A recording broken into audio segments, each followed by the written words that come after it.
Hi, welcome to my channel. இப்போ நான் cheese cake செய்ய போகிறேன். வாங்க எப்படி செய்யலான்னு பார்க்கலாம். சாப்பிட அவ்வளோ ஒரு டேஸ்ட்டாக இருக்கும். கண்டிப்பாக ட்ரை பண்ணி பாருங்கள். குழந்தைங்க கண்டிப்பாக விரும்பி சாப்பிடுவாங்க. இதில் நான் ஸ்வீட் சேர்க்கவே இல்லை, சீஸ் சேர்த்துருக்கனால நல்லாயிருக்கும். சாப்பிட அவ்வளோ ஒரு டேஸ்ட்டாக இருக்கும். வாங்க எப்படி செய்யலான்னு பார்க்கலாம்.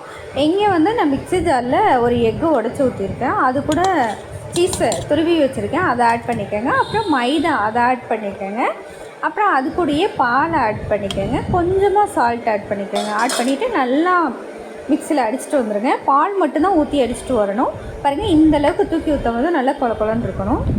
இங்கே ஒரு பவுல் எடுத்துருக்கேன் குட்டியாக. அதில் என்ன பண்ணுங்கள், ஆயில் தடவிடுங்க. தடவிட்டு நம்ம செஞ்சு வச்சுருக்கிறது அந்த பவுலில் கொஞ்சம் கொஞ்சமாக ஊற்றி வச்சுருக்கேன். இங்கே நான் அடுப்பை வச்சு கடாயை வச்சுருக்கேன். நல்லா சுட்டுருச்சு.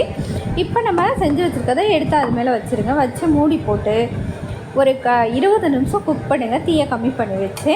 அவ்வளோதான் கைஸ், வெந்துருச்சு. எடுத்து சர்வ் பண்ண வேண்டியதான். சாப்பிட அவ்வளோ ஒரு டேஸ்ட்டாக இருக்கும். கண்டிப்பாக ட்ரை பண்ணி பாருங்கள். ட்ரை பண்ணி பார்த்துட்டு வீடியோ பார்த்தீங்கன்னா லைக் பண்ணுங்கள், மறக்காம சப்ஸ்கிரைப் பண்ணிக்கோங்க. பாய்.